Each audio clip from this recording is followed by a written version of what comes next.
Hello everyone, I am Renu Barman. Welcome to my channel. कैसे हैं आप सब?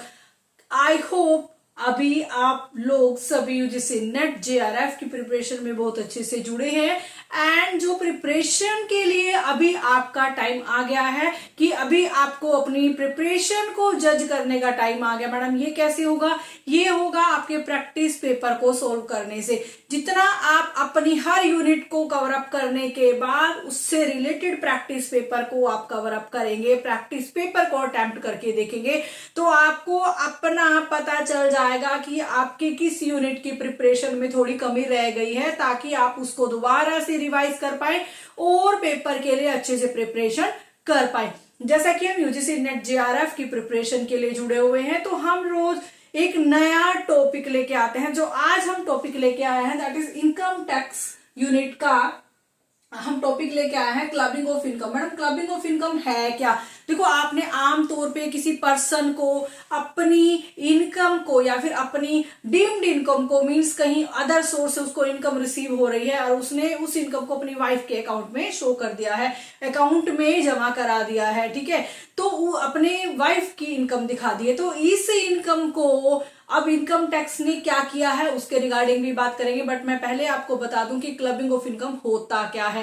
मैडम क्लबिंग ऑफ इनकम में एक असेसी है जो इनकम कमा रहा है, रेगुलर इनकम कमा रहा है। अब रेगुलर इनकम कमाते कमाते साथ में उसके अदर सोर्सेज की इनकम भी वो मिल रही है उसे।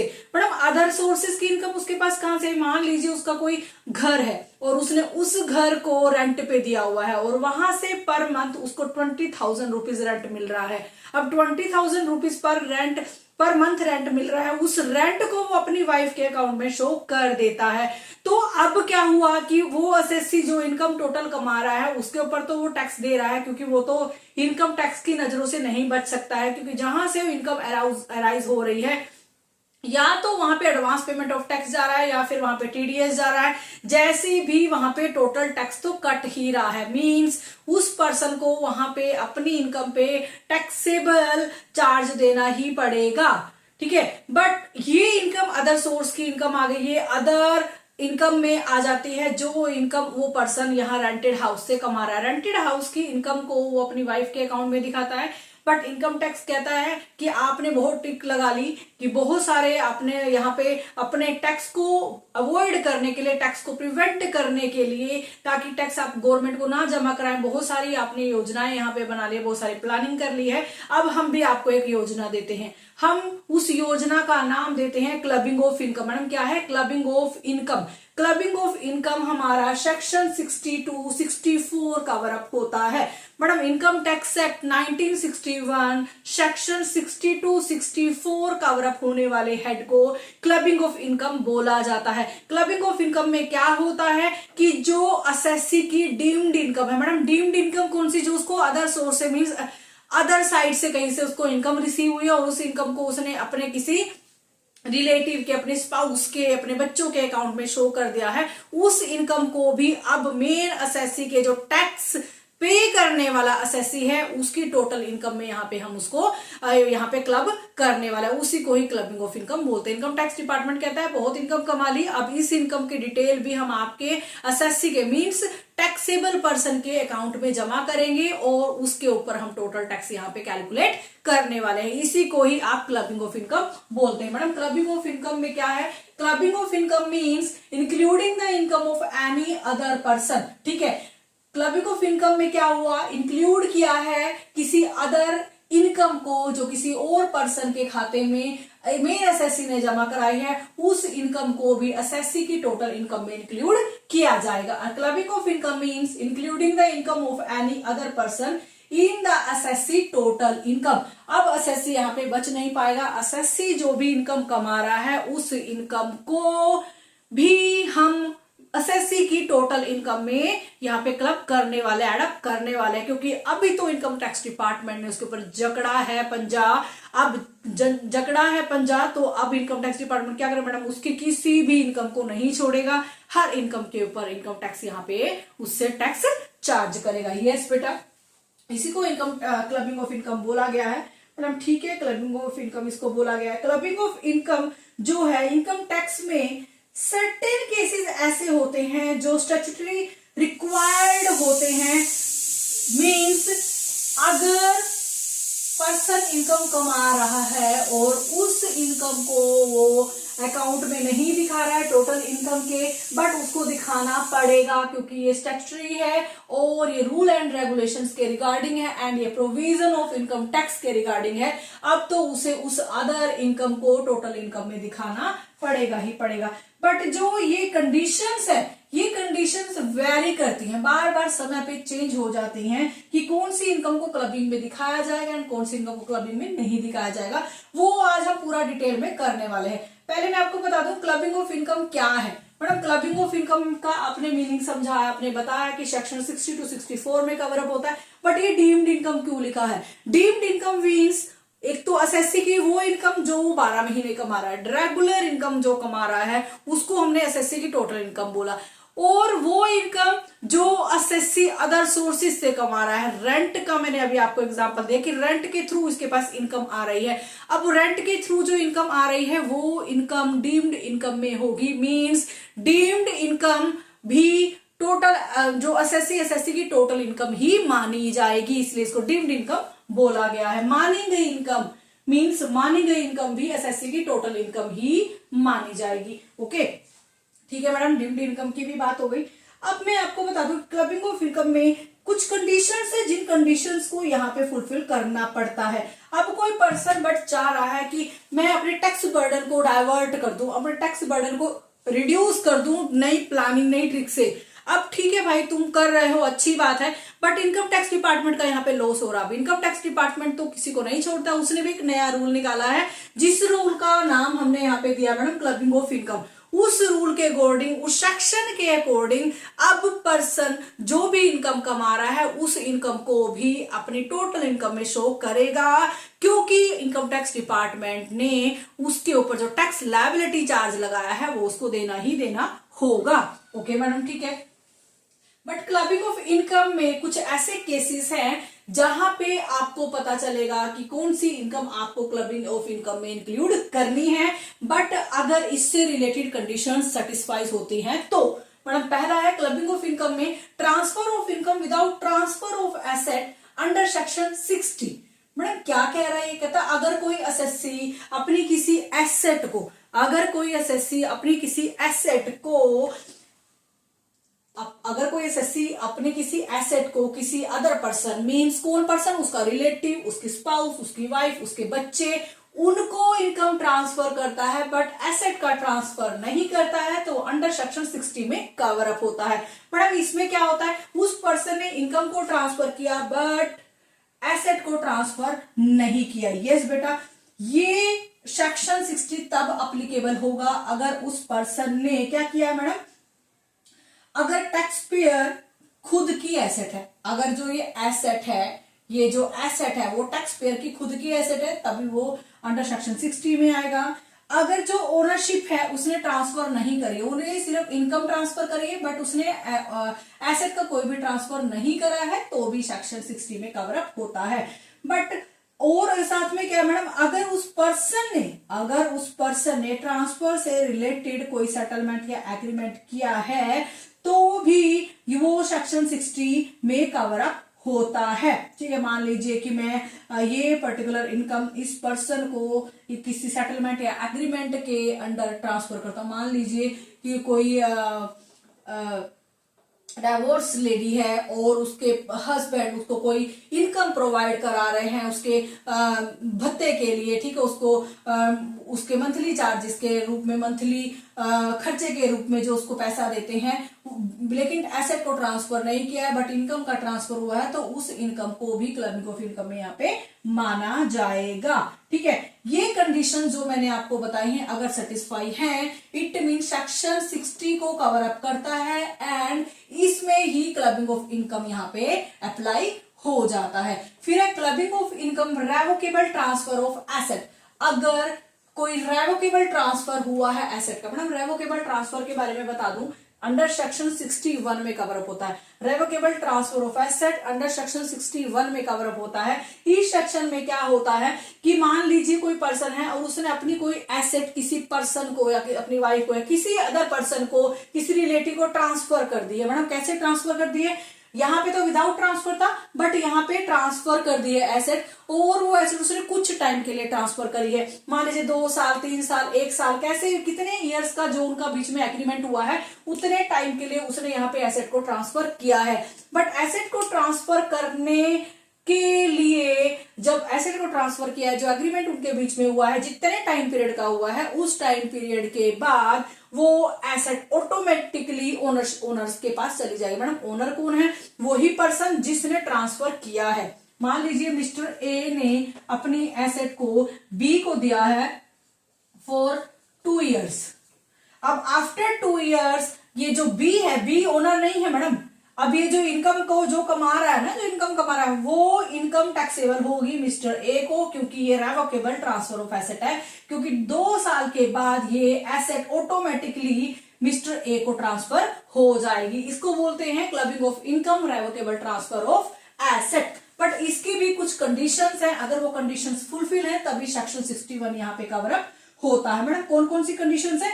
एक तो जो एसेट है, एसेट ट्रांसफर हुई हो वो रेवोकेबल ट्रांसफर के अंडर हुई हो। ठीक है, मींस ऐसा कॉन्ट्रैक्ट जो कुछ टाइम के बाद खत्म हो जाएगा, उस कॉन्ट्रैक्ट के अंडर जो एसेट ट्रांसफर हुई है वो एसेट ऑटोमेटिकली ओनर के पास चली जाएगी। ठीक है, और दूसरा मैडम जो ट्रांसफर का पर्पस है ना, वो किसी एग्रीमेंट या सेटलमेंट पे बेस है। ओके मैडम, ये जो ट्रांसफरर है, जो ट्रांसफरर पर्सन यहाँ पे है, ठीक है मैडम, यहाँ पे जो ट्रांसफरर और ट्रांसफरी पर्सन यहाँ पे बोले, ठीक है, ट्रांसफरी कौन हो गया मैडम? जो ट्रांसफरर हो गया उसने तो एसेट को ट्रांसफर किया है। ठीक है, और ट्रांसफरी कौन हो गया मैडम? ट्रांसफरी हो गया जिसके पास वो एसेट गई है। अब जो ट्रांसफरर को ही यहाँ पे इनकम टैक्स यहाँ पे देना पड़ेगा। ओके मैडम, ठीक है। बट इस सेक्शन के कुछ एक्सेप्शंस हैं जो इसके ऊपर अप्लाई नहीं होते हैं। क्या है एक्सेप्शंस? मैडम कौन कौन से एक्सेप्शंस हैं सेक्शन 61 के, वो मैं आपको बता देती हूँ, जहां पे सेक्शन 61 अप्लाई नहीं होता है। पहली एक्सेप्शन है कि अगर किसी पर्सन की कोई इनकम ट्रांसफर हुई है, ठीक है, अगर किसी पर्सन की कोई इनकम अराइज हुई है और उसको ट्रांसफर हुआ है किसी ट्रस्ट को, ठीक है, अभी किसी ट्रस्ट को ट्रांसफर हुई है जहां पे रेवोकेबल नहीं है, रेवोकेबल नहीं है, मान लीजिए किसी लाइफ टाइम बेनिफिशियरी के तौर पे उसने अपनी किसी एसेट को ट्रांसफर कर दिया है, वहां पे वो रेवोकेबल नहीं होगा। एंड कोई इनकम अगर ट्रांसफर हुई है, अगर कोई इनकम अराइज हुई है ट्रांसफर वाली एसेट से, जो एसेट बिफोर 1 अप्रैल 1961 में ट्रांसफर करी गई थी, उससे पहले ट्रांसफर करी गई थी, इस एसेट को भी आप रेवोकेबल नहीं मानेंगे। ठीक है, ये 6 साल से के पीरियड और 6 साल से ज्यादा के लिए रेवोकेबल नहीं हो सकती है। ठीक है, ओके मैडम। अभी हम बात करते हैं clubbing of income of spouse. अगर कोई पर्सन है और अगर कोई एसएससी है और उस एसएससी की जो वाइफ है या स्पाउस है वो इनकम अर्न कर रही है, उसके ऊपर कैसे वो एसएससी की इनकम में काउंट होगा वो भी बात करते हैं। Under section 64 section 1 sub section 2 में कवर अप होता है। मतलब कैसे है ये भी हम बता देते हैं आपको। जब कोई इनकम किसी पर्सन की इनकम, किसी इंडिविजुअल की इनकम, किसी स्पाउस की इनकम, मान लीजिए कोई एक इंडिविजुअल है एसएससी की इनकम में उसकी स्पाउस की इनकम को जमा किया जाता है, तो सेक्शन 64 सेक्शन 1 सब सेक्शन 2 में कवर अप होता है। ठीक है, इसमें क्या होता है, मान लीजिए अगर कोई एसएससी है, उसने उसकी जो उसकी स्पाउस है वो क्या कर रही है मैडम, वो अगर उसकी स्पाउस को कोई सैलरी मिल रही है, कोई कमीशन मिल रहा है, कोई फीस मिल रही है किसी भी कंसर्न से रिलेटेड, ठीक है, और या फिर उसने वो इनकम कमाई है या फिर वो इनकम कमाई है, ठीक है, बट वो जो इनकम उसने कमाई है वो किसी प्रोफेशनल टेक्निकल नॉलेज के बिना, कोई प्रोफेशनल टेक्निकल नॉलेज के बिना अगर स्पाउस ने कोई इनकम कमाई है, उस इनकम को भी एसएससी की इनकम में जमा किया जाएगा। मान लीजिए स्पाउस ट्यूशन लेती है, ट्यूशन लेने से जो इनकम कमाई है वो एसएससी की इनकम नहीं होगी, क्योंकि यहाँ पे उसने अपने टैलेंट को यूज किया है। बट अगर स्पाउस ने कोई अदर इनकम कमाई है जहां पे उसने कोई अपने टैलेंट को नहीं शो किया है, ना ही उसने कोई यहाँ पे प्रोफेशनल एंड उसकी टेक्निकल नॉलेज यूज हुई है, उसको आप एसएससी की टोटल इनकम में जमा कर देंगे। ओके, यहाँ पे जो इंडिविजुअल उसका सब्सटेंशियल इंटरेस्ट होता है,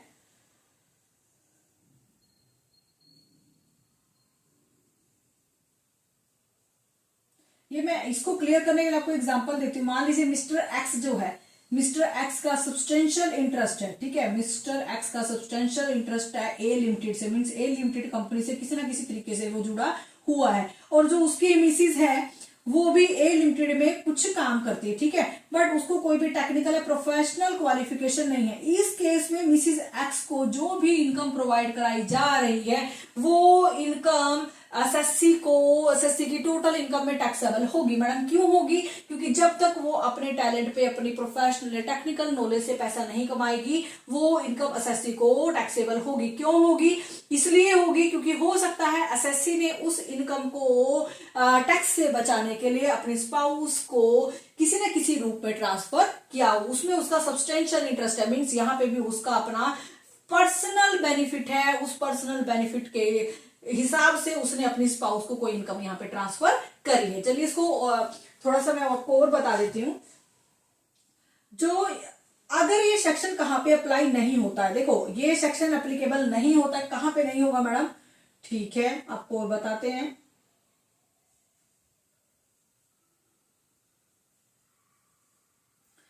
जैसा कि आपको बताया कि अगर किसी वाइफ का कोई टेक्निकल या आपका प्रैक्टिकल या फिर उसका कोई प्रोफेशनल कंसर्न है किसी बिजनेस में, किसी कंपनी में, और वो कोई कंपनी चलाती है या किसी पार्टनरशिप कंपनी से जुड़ी है, तब वो उसकी इनकम स्पाउस की इनकम मीन एसएससी की इनकम में जोड़ी नहीं जाए, क्योंकि उसके टैलेंट से उसको वो इनकम मिली है। ठीक है, ओके मैडम, चलिए आगे इसके और पॉइंट्स वो करते हैं हम।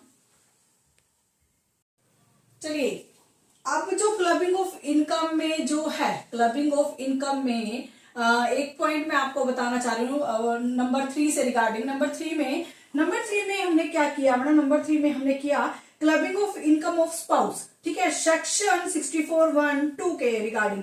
इसमें अगर दोनों का कोई सब्सटेंशियल इंटरेस्ट है, दोनों का कोई ना कोई सब्सटेंशियल इंटरेस्ट है, और उन्होंने कोई उनका कोई बेनिफिट है यहाँ पे, ठीक है, तो उस केस में क्या होगा? हस्बैंड या वाइफ दोनों में से जिसकी भी इनकम ज्यादा होगी उसी की इनकम में क्लबिंग ऑफ इनकम को ऐड किया जाएगा, उसी की इनकम को टैक्सेबल माना जाएगा क्लबिंग करके इनकम के बाद। ओके, मींस हायर होनी चाहिए। हस्बैंड है और ये वाइफ है, मान लीजिए इसकी जो इनकम है 12 लाख रुपए है एंड वाइफ की इनकम यहाँ पे 13 लाख रुपए है, तो 13 लाख रुपीज यहाँ पे वाइफ की इनकम ज्यादा है, तो वाइफ की जो टैक्सेबल इनकम जो होगी उसी इनकम में यहाँ पे जो क्लबिंग इनकम है या डीम्ड इनकम है, और यहाँ पे कोई क्लबिंग या डीम्ड इनकम है, इन दोनों इनकम को यहाँ वाइफ की टैक्सेबल इनकम में जोड़ा जाएगा। ओके, अब फोर्थ पॉइंट है income from asset transfer to spouse.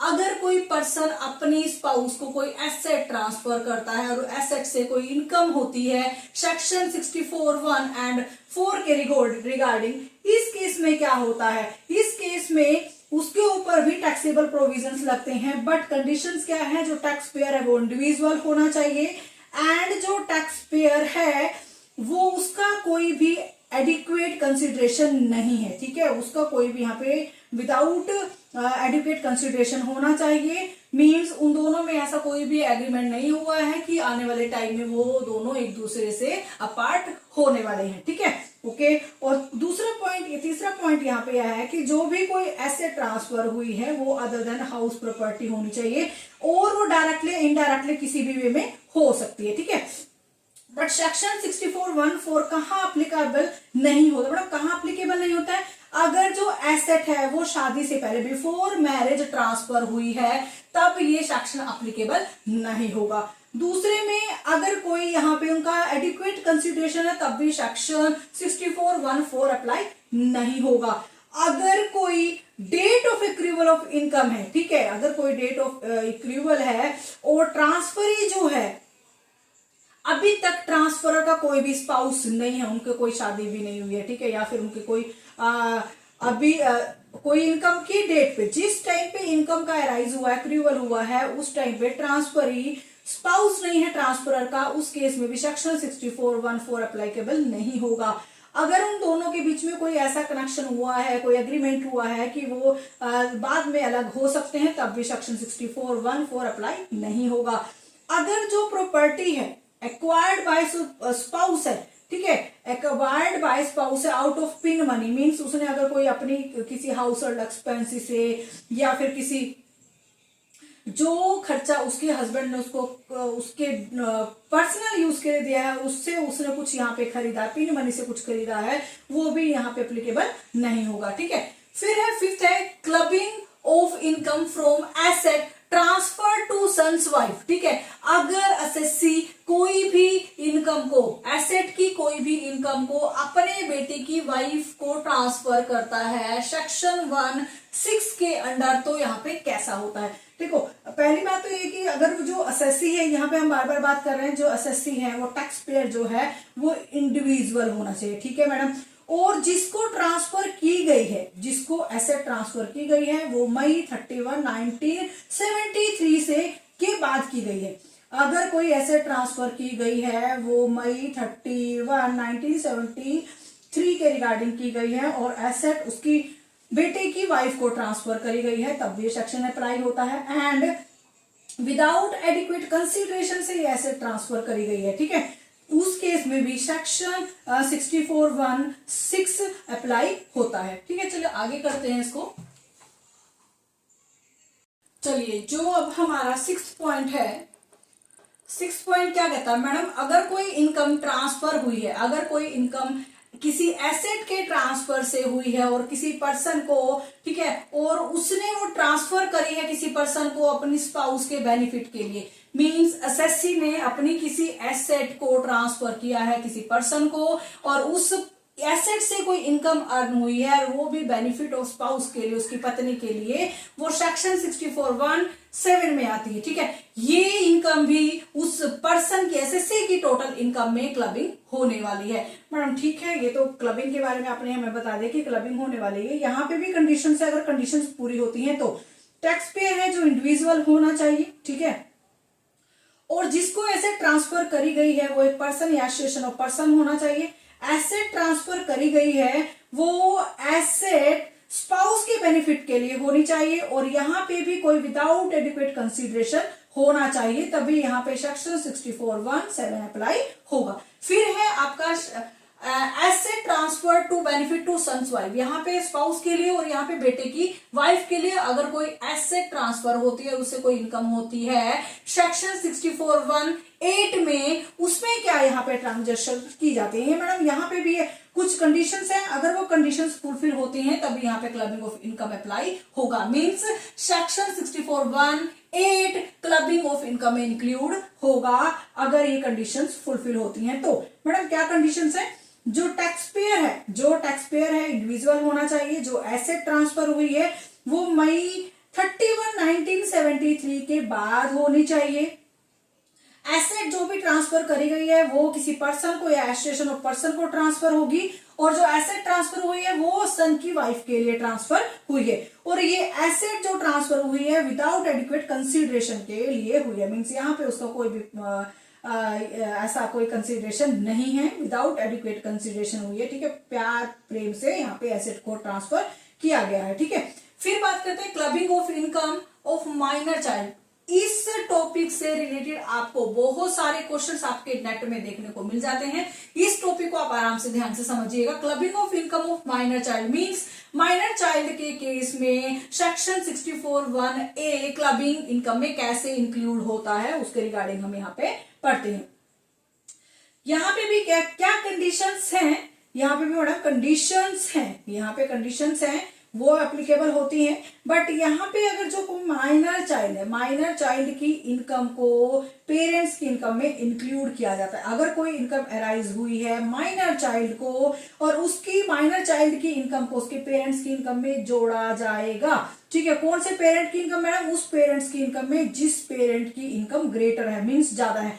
मान लीजिए डैडी की यहाँ पे इनकम ज्यादा है तो माइनर चाइल्ड की इनकम को डैडी की इनकम में जोड़ा जाएगा। बट अगर मदर की इनकम ज्यादा है तो माइनर चाइल्ड की इनकम को मदर इनकम में जोड़ा जाएगा। ठीक है, इन केस अगर उसके पेरेंट्स यहाँ पे सेपरेट हो गए हैं, वो साथ में नहीं रहते हैं, उनका डाइवोर्स हो चुका है, तो यहाँ पे माइनर चाइल्ड की जो इनकम है उसी पेरेंट की इनकम में जोड़ा जाएगा जिसके साथ वो रहता है। ठीक है, उस मान लीजिए ममा के साथ रहता है तो माइनर चाइल्ड की इनकम को ममा की इनकम में जोड़ा जाएगा। ठीक है, ओके मैडम। बट यहाँ पे कुछ ऐसे एक्सेप्शंस है पेरेंट्स के लिए। सेक्शन 1032 में एग्जाम्पशन जो है, एग्जाम्पशन टू पेरेंट्स के लिए भी यहाँ पे कुछ एग्जाम्पशंस लगाई गई हैं। सेक्शन 1032 के रिगार्डिंग मैडम ये क्या कहती हैं? ये कहते हैं जो इंडिविजुअल है, ठीक है, और जो इंडिविजुअल है उसको पेरेंट्स को, इंडिविजुअल की जो एग्जम्पशन है 1500 पर एनम एक माइनर चाइल्ड की एप्लीकेबल है। अगर किसी माइनर चाइल्ड की जो इनकम है section 64(1)(a) means 1500 per annum से ज्यादा है तो उस केस में उसको यहाँ पे कोई भी एग्जम्पशंस नहीं मिलने वाली है। ठीक है, मीन्स यहाँ पे उस पर्सन की इनकम में इसको जोड़ा जाएगा। बट अगर इनकम कम है तो एग्जम्पशन मिलेगी, अगर 1500 पर एनम से ज्यादा है तो एग्जम्पशन यहाँ पे नहीं मिलेगी। ठीक है,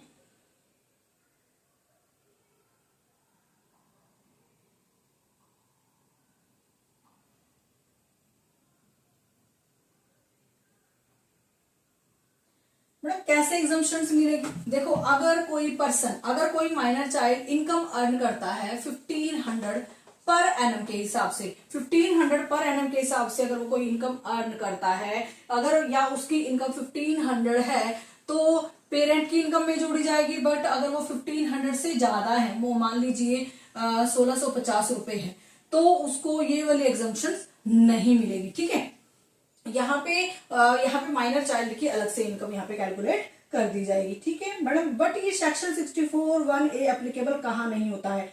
जहां पे माइनर जो है मैनुअल वर्क से इनकम कमा रहा है, जहां पे कोई माइनर है अपनी स्पेशलाइज्ड नॉलेज या एक्सपीरियंस से इनकम कमा रहा है, जहां पे कोई माइनर है फॉलोइंग सोर्स है उसके, तब उसकी इनकम को पेरेंट्स की इनकम में नहीं जोड़ा जाएगा। ठीक है, it's all about the clubbing of income tax unit UGC net JRF. तो आपको कैसी लगी ये वीडियो प्लीज मुझे कमेंट में जरूर बताइएगा एंड मेरे चैनल को लाइक सब्सक्राइब जरूर करिएगा। जुड़े रहिए डेली के अपडेट एंड डेली के अपने हमारे यूजीसी नेट की प्रिपरेशन से रिलेटेड। आई होप आपको ये लेक्चर समझ में आया होगा। Thank you so much.